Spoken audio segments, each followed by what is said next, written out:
Lumaki si Maisie sa isang mahirap pero masipag na pamilya sa Pampanga. Ang tanging pangarap ng kanyang mga magulang, may ahon sila sa hirap. Saktong pumutok po yung bulkang Pinatubo. Siyempre po mahirap yung buhay. So nag-decide po yung mama ko na mag-abroad para mabigyan kami ng magandang buhay, ganun po. So bali 5 years old po ako na I still remember, pumunta siya ng Taiwan. Pero ang pag-alis ng ina ay nag-iwan ng malalim na puwang sa batang si Maisie. Naramdaman ko nung nawala po yung mama ko is yung parang hindi kami masyadong naalagaan ng maayos. Kasi syempre po yung tatay ko hindi naman po siya tumigil sa pag-work. Nagko-construction worker pa rin po siya, minsan sa Manila. So ang nangyayari po, iniiwan kami sa mga kapitbahay, tsaka po sa mga lola ko, ganun po. Binibigyan naman kami ng alaga pero hindi siya enough. Maaga pa lang, natutunan ni Maisie ang sakit ng lumaking walang yakap ng magulang. Takot na takot ako sa lola ko. May pagkakataon nga na alala ko, no? Tinuturuan niya akong magsulat dahil mag-kinder na po ako nagsulat. Straight line. O syempre po, dahil bata ako, hindi ko talaga makontrol yung kamay ko na makagawa ko ng straight line. So, bawat tabinging mga linya na nagagawa ko is nakukulong po ako dun sa parang lalagyan ng manok. Habang ang ibang bata ay paglalaro ang ginagawa, si Maisie napilitang matutong lumaban sa hamon ng buhay. Dahil wala kaming magulang, so kailangan kong, sa murang edad, kailangan kong maging magulang dun sa kapatid ko. Dalawa pa lang po kasi kami noon eh. So kapag wala po yung tatay ko, ako po yung nag-aalaga dun sa kapatid ko. Bukod po doon sa mga kapitbahay po namin na nag-aalaga, naalala ko nga, natuto pong maglakad yung kasunod ko, yung pangalawa sa amin, na ang nagtuturo yung kapitbahay namin. Makalipas ang 2 taon, nakauwi ang ina ni Maisie. Pero sa halip na makaramdam ng pananabik, kalituhan ang nangibabaw sa batang si Maisie. Hindi namin siya kilala. Para siyang stranger sa amin. And after nun, bigla siyang nagkwento na, di ba kinakantahan mo ako ng Bahay Kubo? Doon ko na-realize, siya pala yung nanay ko. Hindi na muling nakapag-abroad ang kanyang ina. Dumating kami sa punto na yung nanay ko, kapag nagluluto po siya ng adobo, dinadamihan niya po ng sabaw. Di ba kapag adobo, konti lang yung sabaw? Pero yung mama ko po, dinadamihan niya ng sabaw para hanggang 1 week, meron kaming ulam. Tas konti lang yung manok. May pagkakataon nga po nun na ini-imagine namin na kumakain kami ng fried chicken, pero kanin lang yung kinakain namin.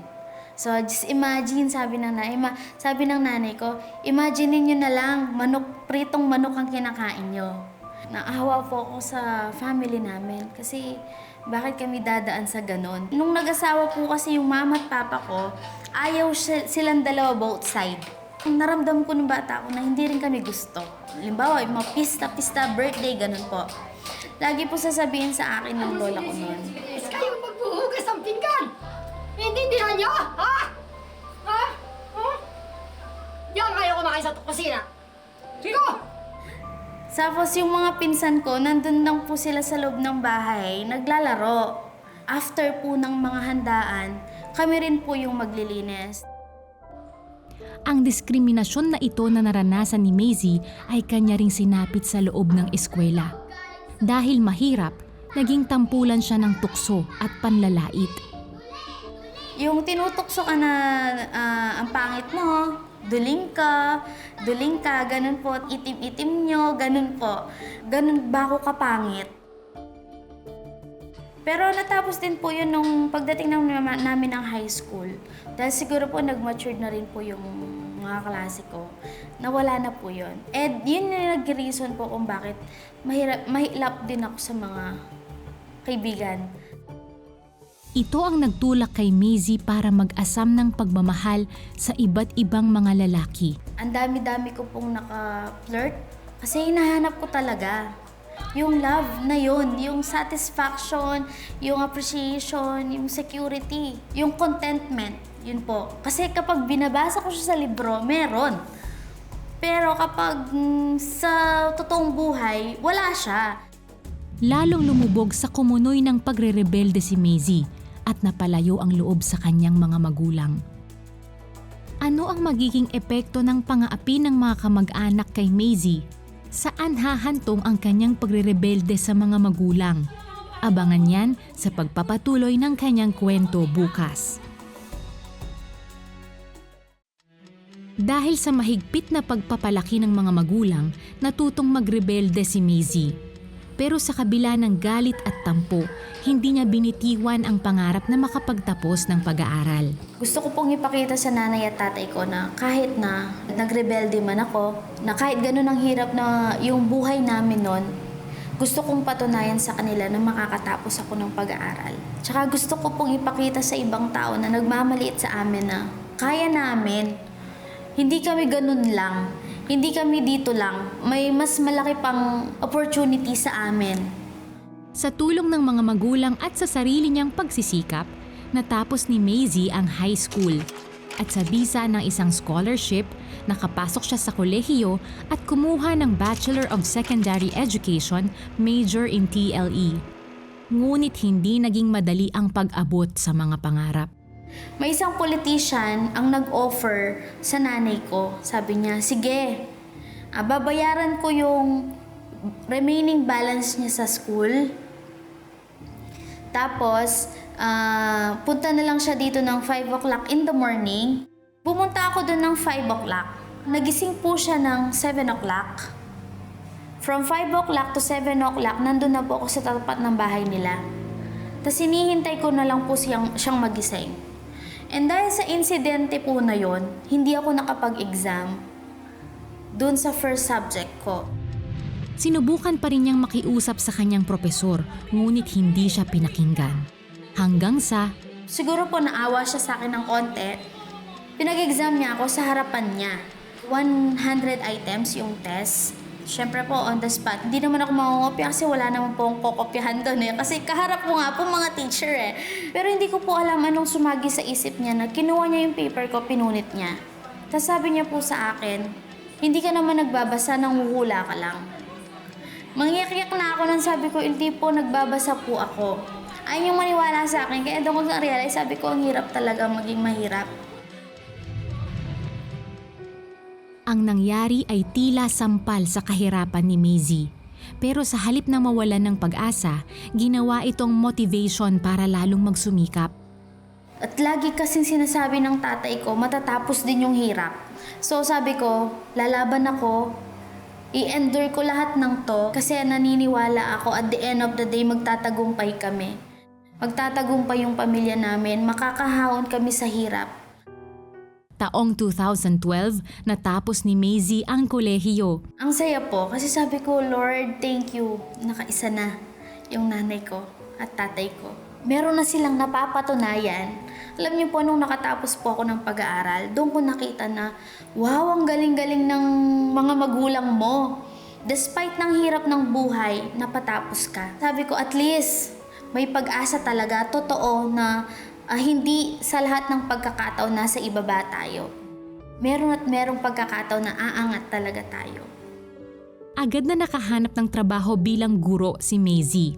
At dahil kumikita na, naging katuwang siya ng kanyang ama sa pagpapaaral sa kanyang mga kapatid. Ang laging sabi ng tatay ko sa akin, no? Kapag ikaw nakatapos ka ng pag-aaral, tapos yung mga kapatid mo hindi nakatapos ng pag-aaral, ikaw ang kawawa. Kasi sabi niya, lahat ng kapatid mo sasandal sa'yo kasi ikaw yung meron. Pero kung ang mga kapatid mo kasama mong umangat, kasama mo nagkaroon ng magandang buhay, pare-pareho kayong hindi mahihirapan. Walang magiging pabigat sa mga kapatid mo. Guminhawa na kaya ang buhay ng pamilya ni Maisie? Sundan natin ang pagpapatuloy ng kanyang kwento bukas. Nagtuloy-tuloy ang pagsuporta ni Maisie sa kanyang pamilya. Pero sa gitna nito, tila may puwang pa rin sa kanyang puso na pilit niyang pinupunan. Ito ay ang pagmamahal. Hanggang isang lalaki ang kanyang nakilala sa text na pumuno nito. meron pong something sa akin na siya na. Textmate po kami, hindi naman kami nagkikita ng personal. Pero nung time na nakita ko po siya ng personal, sabi ko, Lord, kung hindi ito yung taong ibibigay mo sa akin, wag na lang. Lumalim ang relasyon ni Maisie at ng lalaking nakilala niya sa text. Nag-engage po kami sa premarital sex at nakabuo po kami. Sa halip na panindigan ang kanilang pagkakamali, mas pinili nilang harapin ang pinakamabigat na pasya ng kanilang buhay. Meron akong gusto, yun nga po, magkapamilya. So parang gusto ko na po na magkaroon ng pamilya. Yun po yung tumatak sa akin. So yun nga po, meron pa siyang responsibilidad. Kasi yung pamilya ko, kailangan pa ako. Nag-aaral pa po yung mga kapatid ko. So we both decided po na mag-engage po sa abortion. Hindi naging madali para kay Maisie ang pasyang iyon. Dumating ba nga sa punto na alam kong hindi na ako bibigyan ng anak ni Lord? Kasi nga, bata nga po yung pinalaglag ko. Tines ko si Lord. Sabi ko, Lord, kung totoo kang mapagpatawad, ibalik mo sa akin yung batang nawala. Taong 2016, naghiwalay si Maisie at kanyang nobyo. Pero kalaunan, nadiskubre ni Maisie na buntis pala siya. Sinabi ko po sa kanya, buntis ako. Kasi kailangan mong malaman dahil pareho tayong professional. Pero hindi ibig sabihin na babalikan mo ako. Sabi ko, paninindigan ko na yung batang to. Kaya hindi na ako nag-expect na magsasama kami. Kasi ayaw na rin po niya sa relasyon namin nun. Pinanindigan ni Josel si Maisie. Ikinasal sila. At paglipas ng ilang buwan, isinilang ni Maisie ang kanilang anak. Sabi ko, pinatawad ako ni Lord. Pinatawad niya ako, sabi ko. Masaya ang simula ng pagsasama ni na Maisie at Josel kasama ang kanilang anak. Pero unti-unting natabunan ng problema ang saya, lalo na nang humarap sila sa matinding krisis sa pera. Galing po ako sa mga loans. May mga loans pa ako eh. So, financially po, hindi kami ganun ka-stable. Then, yung family ko po, dahil hindi rin sila stable, kumbaga hindi ko napagandaan ng bigla akong mabubuntes. Imagine nyo po na 2 weeks pa lang po nun, wala na po kaming pagkain, kumbaga. Kaya that time po, nag-decide po ako na hati na lang po muna kami. Kasi pag nangailangan, at least meron ako. Ayoko po kasi na pag binigay ko po lahat, pag wala na siya, wala rin ako, wala kaming lahat. May anak at asawa na si Maisie, pero hindi nawala sa kanya ang responsibilidad bilang panganay. Hindi alam ng kanyang asawa, palihim siyang tumutulong sa kanyang mga magulang at mga kapatid. Po, ang hirap na makita mo yung mga kapatid mo na wala silang makain. So, pinagawayan namin yun. Pero sabi nga po, di ba, kapag nagkaroon ka ng family, priority mo dapat yung family na binubuo mo. Pero dahil panganay po ako, at nagigilty ako na bigla ako nag-asawa nang wala sa oras, na hindi pa ako tapos tumulong sa kanila. Mula roon ay nagsimula ang madalas nilang pag-aaway. Kasi nga, yung nanay ko, dahil kamamatay lang ng tatay ko, yung parang nawala siya sa track. Ako yung tumayong tatay sa mga kapatid ko kahit na may family na po ako that time. Nagtuloy-tuloy ang hindi pagkakaunawaan ni na Maisie at kanyang asawa hanggang sa nauwi ito sa hiwalayan noong 2018. Yung text message niya sa akin, balikan mo kapag kaya mo na akong panindigan. Tapos nagkaroon po kami ng kasulatan na hindi ako bibigyan ng pera, pero bibigyan niya lang ng gatas at diaper yung anak namin. Hindi niya isusustain yung pangangailangan ko bilang asawa, pero ibibigay niya yung gatas at diaper ng anak namin. Saan hahantong ang hiwalayan ng mag-asawa? Ano ang magiging epekto nito sa kanilang anak? Nang ibabaw kay Maisie ang pagiging panganay at breadwinner. Kaya sa gitna ng tensyon nilang mag-asawa, Panganay ako, kailangan ako ng mga kapatid ko. Bakit kailangan kong mamili? Pinili ko sila that time. Sinama ko po yung anak ko. Binigay naman po niya yung anak namin. 3 buwang hiwalay ng bahay si Maisie at kanyang asawa. Pero kahit magkalayo, patuloy pa rin si Josel sa pagtustos sa anak nila. Dahil mas malapit ang bahay ng kanyang asawa sa pinapasukang eskwelahan, napilitan si Maisie na bumalik dito kasama ang kanilang anak. Nung bumalik po ako, hindi ko na po sinama yung nanay ko. Kasi po nung nagsasama po kami na bago kami maghiwalay, kasama ko po yung mama ko kasi po siya po yung nag-aalaga dun sa baby. Naalala kong sabi ng nanay ko sa akin, pag bumalik ka, lakasan mo yung loob mo. Kasi kapag bumalik ka, wala na ako. Hindi ako sasama. Sabi sa akin ng nanay ko. Kasi siguro po, no, yung nanay ko nakita niya na nagiging reason na siya. Nagiging reason na yung family ko, bakit nasira yung binubuo kong family. Kahit nagkabalikan na sila, ramdam pa rin ni Maisie na parang may pader sa pagitan nila ng kanyang asawa. Yung parang nag-apartment na lang ang boarding. Imbis na sabihin ko sa kanya yung mga hinanakit ko, huwag ko na lang sabihin kasi hindi na rin naman niya ako maintindihan. Siguro dahil hindi po talaga na-settle yung previous na namin, hindi namin siya na-communicate ng tama. Hindi siya nawala. May gap na po. May mga situation po kasi na ayaw ko muna pag-usapan kasi yun ulit yung pagmumulan po ulit ng gulo. Kasi parang nasa stage pa rin po kami ng transition, yung nire-repair po namin yung damage. Dito na nagsimulang maghanap si Maisie ng sagot sa mga nangyayari. Hanggang nakadalo siya sa daily devotions sa pinagtatrabahuhang eskwelahan. Doon niya unang narinig ang salita ng Diyos. Nagsishare po yung mga teacher ko, nagsishare sila ng testimony. Wow, sabi ko, ang galing. Doon ko na-realize na hindi lang pala ako yung may ganito. Unti-unti, lumalim ang pananampalataya ni Maisie. Doon po nag-start na para sabi ko, masaya pala. Tapos dumating ako sa punto na sana darating yung panahon na, Lord, gusto ko naman makasama kong magsimba yung asawa ko. Mula noon ay naging parte na ng dasal ni Maisie ang pagsasaayos ng kanilang relasyon ng mag-asawa. Yung asawa ko, ini-invite po talaga ni Pastor Melchor. Tapos, sabi mga po ng asawa ko, marami na daw po niyang best na nireject si Pastor.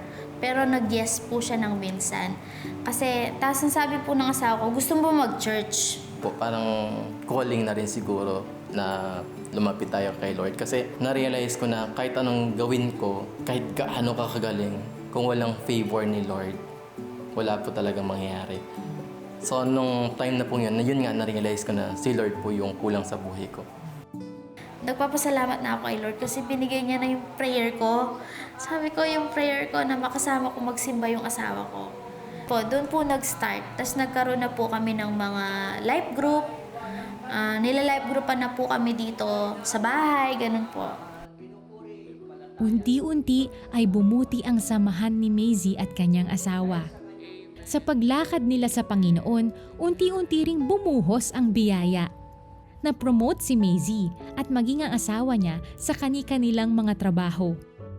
Magpatuloy kaya ang pagbuhos ng pagpapala sa mag-asawa? Abangan bukas sa huling yugto ng kwento ni Maisie. Simula nang isuko ni na Maisie at Josel ang kanilang buhay sa Panginoon, unti-unti nilang nakita ang ganda ng buhay na may direksyon. Hindi man naging madali, pero sa bawat hakbang, ramdam nila ang pagkilos ng Diyos. Habang lumalalim ang relasyon ni Maisie kay Kristo, unti-unti niyang naintindihan na ang pag-ibig na matagal niyang hinahanap sa mga tao, ang pag-ibig na paulit-ulit siyang nabiko, ay matagal nang ibinibigay ng Diyos. Doon ko naramdaman yung love ni Lord. Nasabi ko, Lord, sa lahat ng mga pinagdaanan ko, sa buhay ko, sabi ko, sa lahat ng mga tao na dumaan sa buhay ko, lahat ng lalaking dumaan sa buhay ko, doon ko na-realize na si Lord pala, hindi niya ako iniwan. Nagsisik ako ng love. Na si Lord pala nandyan, binibigay niya sa akin free yung love na yon. Doon ko naramdaman yung satisfaction, security, appreciation at saka protection na ibinigay ni yung kayang ibigay ni Lord, yung unconditional love na hinahanap ko na kay Lord pala. Pero muling sinubok ang kanilang pagsasama nang dumating ang panibagong hamon sa pinansyal na aspeto. Nagalit po ako noon. Actually, nagalit ako. Baka it's my selfish personality na naging maramot po ako that time. Kasi naiinis po ako na kapag sa aming family, hati kami sa gastos. Ganon. Hati kami sa gastos, pero kapag nangihingi po kumbaga yung humingi ng tulong naiintindihan ko po yun, I know, mali ako doon. No po. Nanghihingi ng tulong yung mga kapatid niya, ganon po. Yung parang naiinis ako. Hanggang sa muling sumabog ang galit. At sa gitna ng init ng pagtatalo, muling nag-alsabalutan si Maisie at lumayo. Pero may part po sa buhay ko noon na bigla po nangusap si Lord sa akin. Yung pakiramdam ko po na parang nasa isang lugar ako na madilim.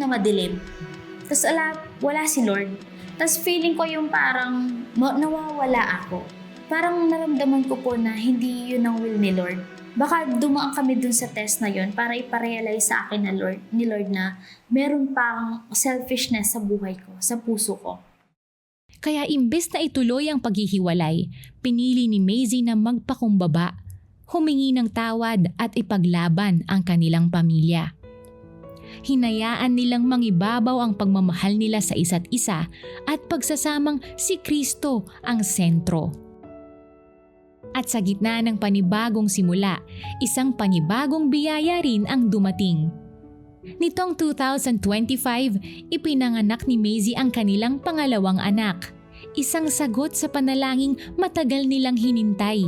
Binigay po ni Lord. Simula po kasi nag-attend kami sa church, prayer petition na rin namin yung baby number 2. Sabi ko, Lord, bigyan mo pa kami ng isa kasi ayoko naman na yung anak ko wala siyang kapatid, wala siyang makakasama na maglingkod sa'yo. Sabi ko, Lord, bigyan mo kami. Ngayon, magkasama sina Maisie at Josel sa paglilingkod sa Panginoon. Magkasama sila sa consolidation team ng kanilang simbahan, nagbabahagi ng salita ng Diyos sa ibang mag-asawa, at ginagamit ng Panginoon upang maging ilaw sa iba. Tunay nga, walang relasyong sobrang wasak para hindi kayang ayusin ng Panginoon.